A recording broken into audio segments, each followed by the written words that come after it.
It's funny how fate likes to play doctor. Sometimes it heals, sometimes it cuts you open just to see how deep your heart can bleed. Dr. Emma Lewis never believed in destiny, not until the day she met Lily Gwynn, the woman who changed everything.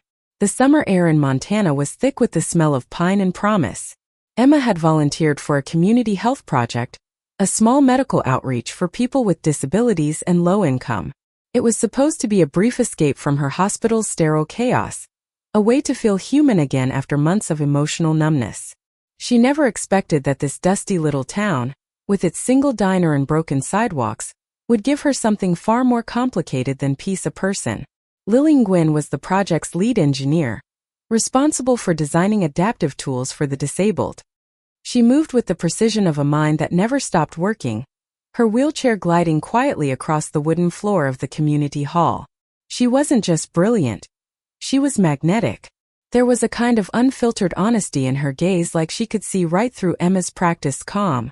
When they first met, Emma spilled her coffee all over Lily's blueprints. "Guess I'm better at breaking hearts than hydraulic systems," Emma muttered, grabbing a napkin. Lily laughed. "Then it's a good thing I know how to rebuild things." That was how it began, with laughter over spilled coffee, and a storm outside that refused to stop. Emma didn't understand why she kept finding excuses to visit Lily's workstation. She told herself it was professional coordination, but every time she stood behind Lily and watched her hands move, graceful, efficient, confident, her pulse betrayed her. The way Lily looked up sometimes, catching Emma staring, didn't help. "You keep watching me like I'm going to short-circuit," Lily teased one afternoon. Emma smiled. "I'm just making sure you don't install the wrong screws again." "Funny," Lily replied. "I thought doctors were supposed to fix people, not judge their engineering." There was no hostility in her tone, just that quiet spark that turned teasing into something electric. And maybe that's what scared Emma most. She had spent her life avoiding electricity like this, the kind that could burn. At night, when the volunteers gathered by the lake, Emma would sit beside Lily, their reflections floating side by side in the dark water. The others talked about career plans and families. Emma and Lily talked about everything else, about pain, about expectations, about the weight of being different. "I hate it when people look at me like I'm broken," Lily said softly one night. "You're not," Emma said without thinking. Lily turned her head. "And what about you, Dr. Lewis? What's your diagnosis?" Emma smiled faintly. "Chronic loneliness, maybe. Mild trust issues. Occasional caffeine addiction." "Sounds terminal," Lily said with mock seriousness. "It is," Emma whispered. "Unless someone finds a cure." The silence that followed was heavy and sweet. Lily looked away, pretending not to notice how close Emma's hand had drifted toward hers. The first rail crack appeared a week later. A local councilman, one of the project sponsors, made a crude comment about Lily's wheelchair and how inspiring it was that she still tried to work. Emma's reaction was instant and unfiltered. She stood up in the middle of the meeting and called him out, her voice sharp enough to slice glass. The room froze. Later, Lily found her outside, still shaking. "You didn't have to do that," Lily said quietly. "Yes, I did," Emma replied. "You shouldn't have to sit there and smile through that kind of garbage." Lily sighed. "I've been dealing with it my whole life. You get used to it." "Well, maybe you shouldn't have to." There it was again, that fierce protective warmth that Emma didn't know how to control. Lily smiled sadly. "You really don't like boundaries, do you, doctor?" Emma took a breath. "Not when they're keeping good people in cages." It wasn't love yet, but it was something dangerously close. Days turned into weeks. They worked side by side, Emma tending to patients, Lily designing prosthetic parts and mobility aids. Every time their eyes met across the workshop, the world seemed to shrink. The unspoken grew louder. One evening, a storm hit, the kind that knocks out power and forces people to talk about things they usually hide. The generator failed, leaving the hall in near darkness. Emma lit a single lantern and set it on Lily's desk. Lily looked at her, shadows dancing across her face. "You always bring light when things go dark, don't you?" Emma smiled, but it didn't reach her eyes. "Only because I know what it's like to lose it." Lily studied her. "Who did you lose?" For a moment Emma said nothing. Then, "My sister. 2 years ago. Car accident." The words came out flat, but the tremor beneath them betrayed her. Lily reached out, hesitating only once before placing her hand over Emma's. You don't have to keep saving everyone else, Emma. The contact was electric, too much, too sudden. Emma pulled back slightly, but Lily didn't move her hand. You think I'm saving people, Emma whispered. But I'm really just trying to forgive myself. Lily's fingers tightened. Then maybe let someone help you for once. That was the moment it shifted. The air between them stopped being friendly. It became something alive, trembling, sacred. The next morning, Emma woke up replaying that touch in her mind. She shouldn't have felt that way. She knew the risks, the gossip, the small-town whispers that followed two women who looked at each other too long. But the thought of pretending it didn't mean anything felt worse. Still, she tried. For a few days she avoided Lily, buried herself in paperwork, acted normal. But every time she heard Lily's laughter echo down the hallway, her chest tightened. Finally, Lily cornered her during lunch break. So, did I do something wrong? Emma froze. No. Of course not. Then why are you acting like I don't exist? I'm not. Emma. Lily's voice softened. You're a terrible liar. Emma looked at her, then away. It's complicated. Because I'm in a wheelchair? Emma's head snapped up. No. God, no. Don't ever think that. Lily's expression softened. Then what is it? Emma took a shaky breath. Because I don't know how to want someone without breaking everything else in the process. For a long moment neither spoke. Then Lily said quietly, maybe you don't have to break anything. Maybe you just have to stop running. And then without thinking, without planning, Emma kissed her. It was soft, hesitant, full of fear and apology. But it was also real. The kind of kiss that made the world tilt. When they finally broke apart, Lily whispered, You know this is going to be complicated, right? Emma smiled faintly. I'm a doctor. I live for complicated. That night, neither of them slept. Emma lay awake in her small room, staring at the ceiling, the taste of Lily's lips still haunting her. For the first time in years, her heart felt both terrified and alive. But love, Emma soon realized, doesn't heal everything. Sometimes it exposes every wound you've been hiding. Because the next morning, a rumor spread through the volunteer camp someone had seen them. And small towns never forgive what they don't understand. Rumors in small towns spread faster than wildfire, and they burn longer too. By Monday morning, the whispers had grown into stories. Volunteers glanced up when Emma walked into the dining hall, their conversations pausing mid-sentence. Someone had left a note on the community board. Professional conduct matters. Some people forget what they're here for. Lily found it first. She tore it down before Emma arrived, but it didn't matter.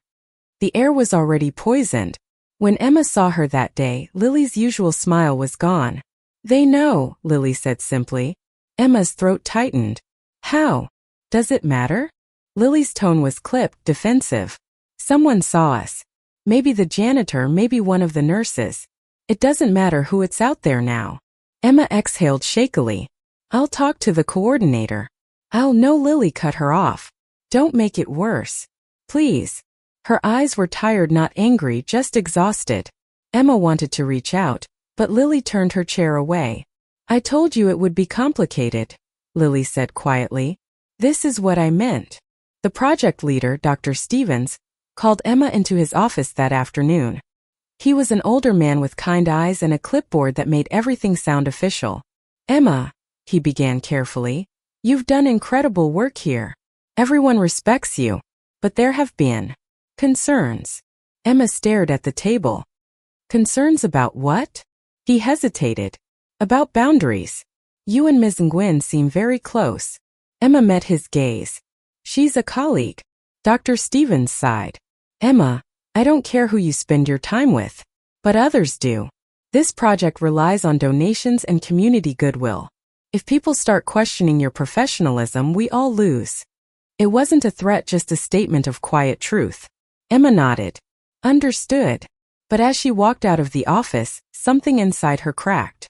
For years she had followed every rule, met every expectation, carried every burden without complaint. And yet here she was being judged not for a mistake but for feeling. That evening she found Lily by the lakeside, staring at the dark water that mirrored the sky. The sun had already dipped behind the trees, leaving streaks of violet light. "You're quiet," Emma said softly. Lily didn't look up. "You talked to him?" Emma nodded. "What did he say?" "That people talk. That we should be careful." Lily's lips twitched into a bitter smile. "Careful. Right. Because love is such a public health risk." Emma flinched. "Lily." "No," Lily said, her voice trembling now. "I get it. You have a career, a reputation. You worked hard for it. And she laughed hollowly. "I'm the girl in the wheelchair who makes things harder for everyone." "Don't say that," Emma said, stepping closer. Lily's eyes flashed. "Then what do you want me to say, Emma? That I'm okay with being your secret? Your private little rebellion against loneliness?" Emma froze, her chest tightening. "That's not fair." Lily turned toward her, tears catching the faint light. "Neither is falling for someone who's afraid of being seen with you." The words cut deeper than either of them expected. Emma reached out then stopped. "You think I'm ashamed of you?" "I think you're scared," Lily whispered. "And maybe that's worse." The silence that followed was thick with everything they couldn't say. Emma finally spoke, her voice breaking. "You don't understand what it's like to lose everything because people decide your love doesn't fit their world." Lily looked up, startled. Emma's gaze was distant. "When I came out in med school, my father stopped talking to me. My mother pretended it was a phase. I thought if I just kept my head down, if I worked hard enough, I could earn back the respect I lost. But here I am, still hiding." Lily's anger softened, replaced by quiet empathy. "Emma, I don't want to lose you," Emma said, tears spilling now. "But I also don't know how to survive another storm like that." Lily wheeled closer, her voice steady again. "Then maybe we don't survive it alone." And for the first time that night, Emma allowed herself to really cry while Lily held her hand under the fading light. The following days were quieter.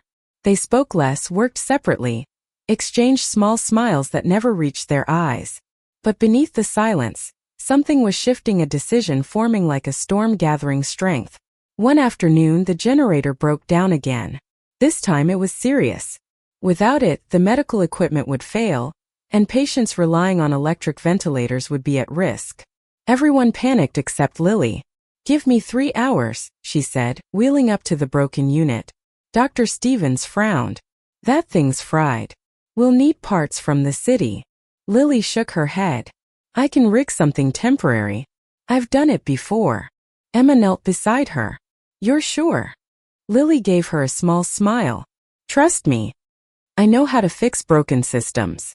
For the next few hours, Emma stayed by her side, handing tools, holding flashlights, catching every quiet curse word Lily muttered under her breath. Her fingers moved with precision, sweat beading on her forehead. Despite the tension, there was a strange peace in watching her work, like watching someone fight back against the world itself. Finally, the generator roared back to life. The lights flickered on and everyone cheered. Dr. Stevens clapped her on the shoulder. "You just saved us a disaster, Miss Nguyen." Lily smiled, exhausted. All in a day's work.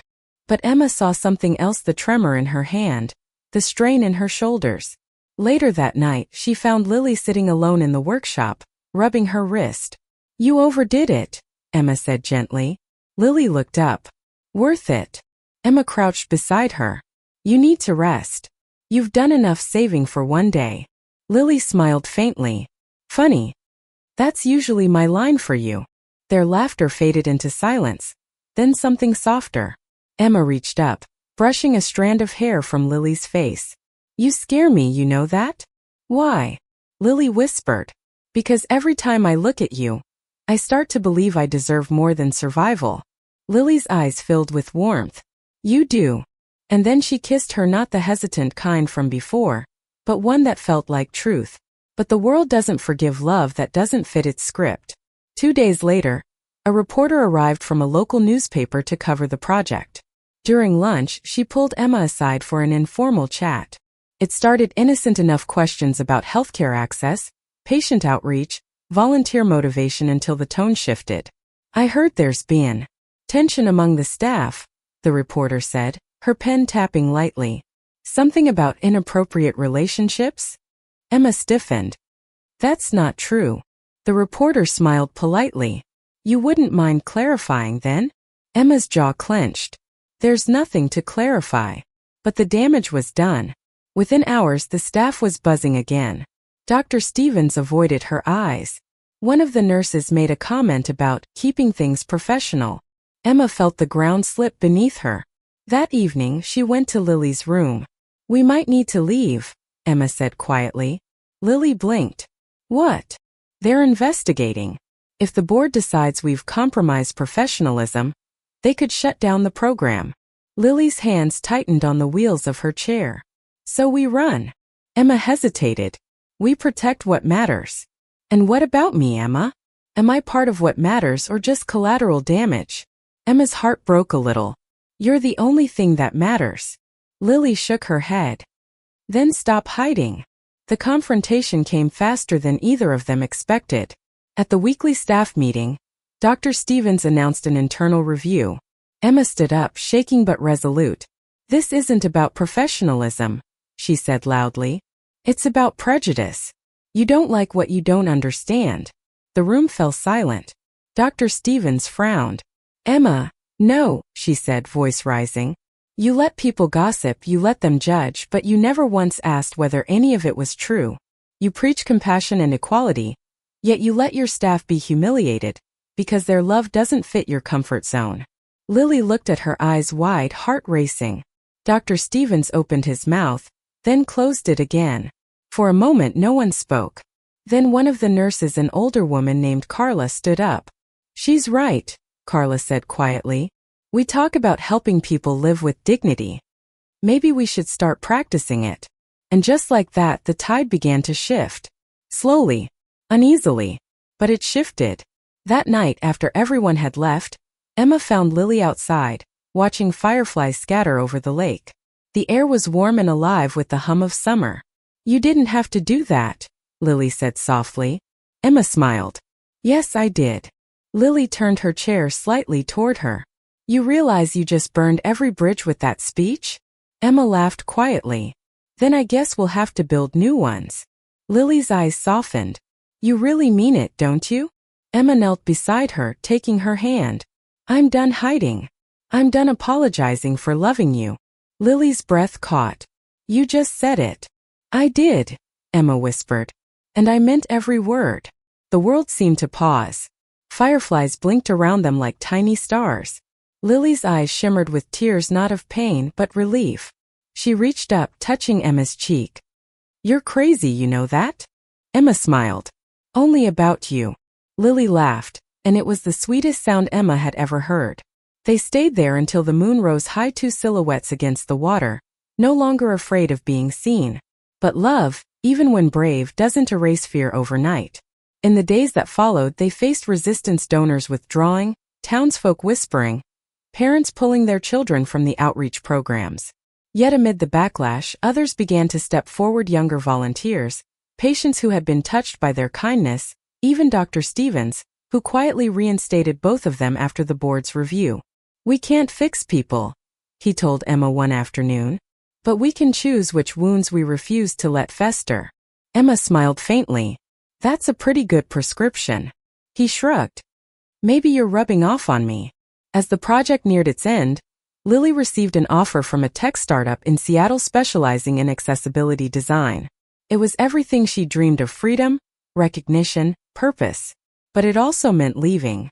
When she told Emma, they both went silent for a long time. "You should go," Emma said finally, forcing a smile.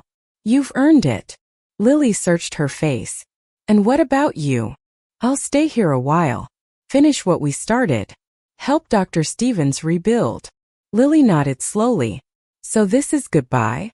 Emma shook her head. "It's not goodbye. It's just, not yet." Lily laughed softly.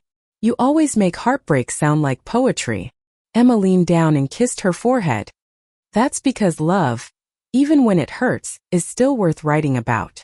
And as Lily rolled toward the waiting bus a week later, Emma stood under the morning light, watching her disappear into the horizon, heart aching, but full. Because for the first time she wasn't running anymore. She was waiting, not for forgiveness, not for approval, but for the right moment when love would find its way back. It took Emma 6 months to stop reaching for her phone every morning. half expecting a text that never came. Lily had gone to Seattle. Emma stayed behind in Montana, finishing the last phase of the community project, training new volunteers, and helping patients who still stopped by the clinic just to thank her. From the outside, she looked fine, stable, productive, the perfect model of quiet resilience. But every time she drove past the lake, she'd glance at the spot where they used to sit, two reflections side by side, both searching for something they hadn't known they'd already found. Some nights she would dream of Lily's laugh, sharp and bright like a spark in the dark, and wake up with tears she didn't bother to hide anymore. Winter came early that year. Snow draped the small town in silence, covering the cracks and stains, making everything look new again, at least on the surface. Emma stayed late at the clinic one evening, finishing patient files by lamplight. The air smelled faintly of disinfectant and peppermint tea. She was scribbling notes when Dr. Stevens knocked gently on her door. "You're still here," he said. "Someone has to keep the lights on," Emma replied with a tired smile. He stepped in, holding an envelope. "You got a letter." She frowned. "A letter?"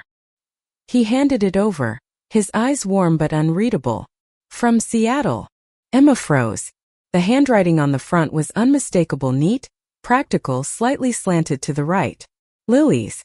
Her hands trembled as she opened it. "Dear Emma, I promised myself I wouldn't write until I had something worth saying. It's been 6 months and I think I finally do. Seattle is beautiful, loud, messy, alive. I built a new prototype for a mobility aid last week. It's small, elegant, efficient. My boss called it revolutionary. But all I could think was how you'd tease me for using too much aluminum. You were right, by the way. Healing isn't about fixing what's broken, it's about accepting the scars that stay. I'm learning that here, one day at a time. I miss you, Emma. Not just the way you looked at me, but the way you made me believe in something bigger than fear. If you ever find yourself near Seattle, there's a bench by the waterfront. The one under the old oak tree. I'll be there on Sundays around sunset. Always, Lily. Emma read it 3 times before she could breathe again. The words blurred, but the meaning burned clear. Seattle. Sundays. Sunset. It was the simplest invitation in the world, and yet it felt like crossing a universe. 2 weeks later, she packed a single suitcase and boarded a train heading west. The journey was long, plains giving way to mountains, snow melting into rain. As the landscape blurred past, Emma thought about all the choices that had brought her here. The spilled coffee, the arguments, the laughter, the pain. Every piece of it mattered. Every scar had shaped her into someone brave enough to move. When the train finally pulled into Seattle, the city unfolded in front of her, all glass and rainlight, the air humming with energy. She stepped off the platform, her breath catching in the cold wind. Somewhere out there, Lily was waiting. It was Sunday. Emma found the waterfront easily, a long stretch of cobblestones, gulls crying overhead, the ocean breathing against the shore. And there, beneath a sprawling oak tree, was a bench. Lily was already there. She looked the same and completely different, her hair a little longer, her posture straighter, confidence radiating from her like quiet sunlight. The wheelchair gleamed silver in the soft dusk. When she saw Emma, she froze.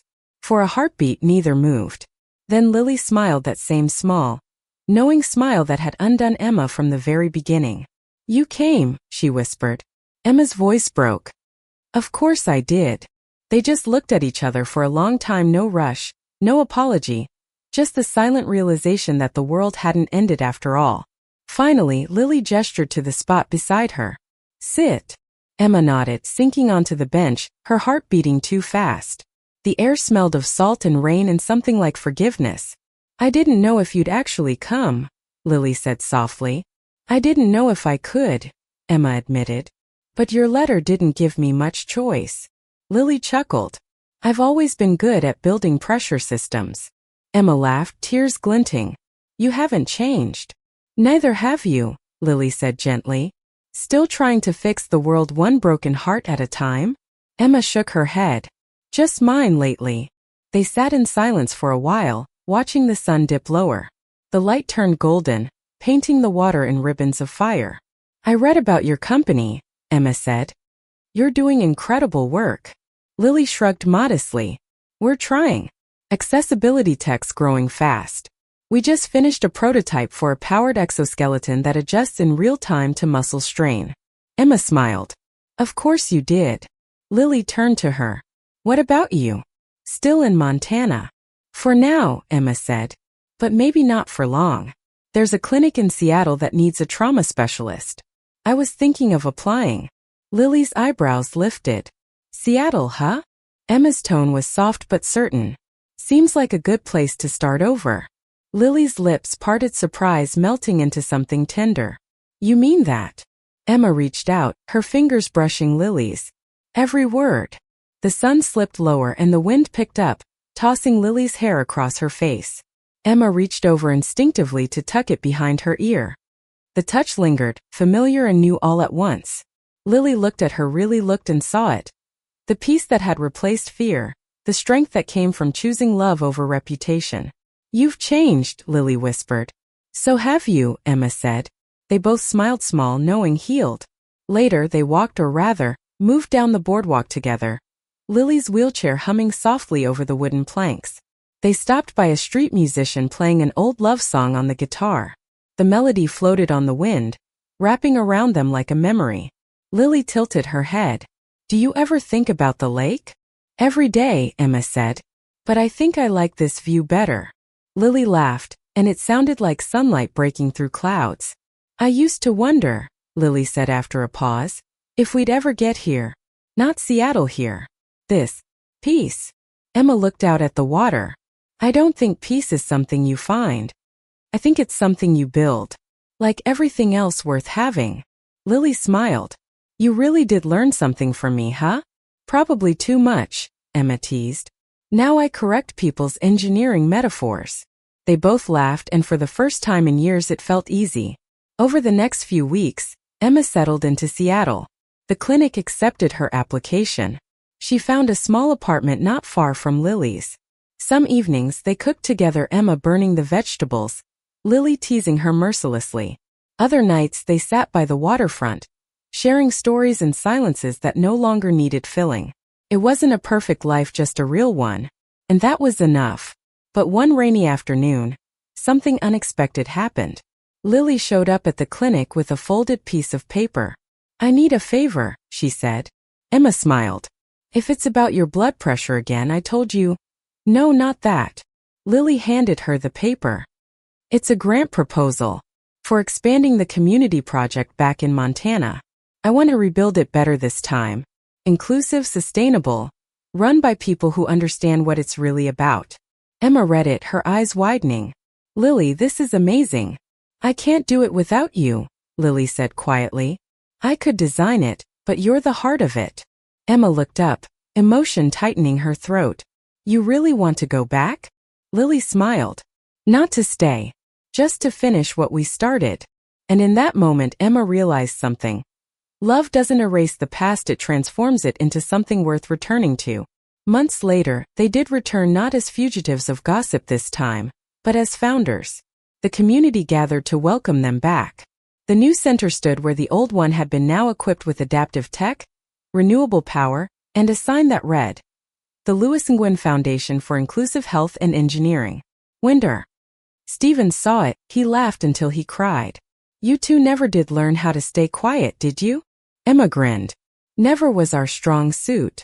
Lily wheeled up beside her, handing her a pair of scissors for the ribbon cutting. You do the honors, doctor. Emma shook her head. We do it together. They cut the ribbon side by side as the crowd cheered, a simple, radiant moment that felt like everything they'd fought for finally coming full circle. That night, after everyone had gone, they sat once more by the lake. The stars were bright, the water calm. It was almost like the first time, only now, the silence between them was full of understanding, not fear. Lily rested her head against Emma's shoulder. Do you ever think about how it all started? The coffee, the blueprints, the storm. Emma smiled softly. I think about how I almost missed it, how I almost walked away because I was scared of what people would think. Lily turned her face toward her. And now? Emma kissed the top of her head. Now I think love was the best diagnosis I ever made. Lily chuckled. That's very medical of you. Emma laughed. Old habits. They sat there for a long time, listening to the water lap against the shore. Somewhere a nightbird called. The air smelled of pine and new beginnings. Years later, when people told their story, they called it brave. But for Emma and Lily, it was never about bravery. It was about truth, the kind that asks for nothing but to be lived fully. Because love, in the end, isn't about defying the world. It's about creating one where you both belong. And under the quiet stars of Montana, hand in hand, heart to heart, they finally did. Thank you for listening. Like and subscribe to get notifications about next videos.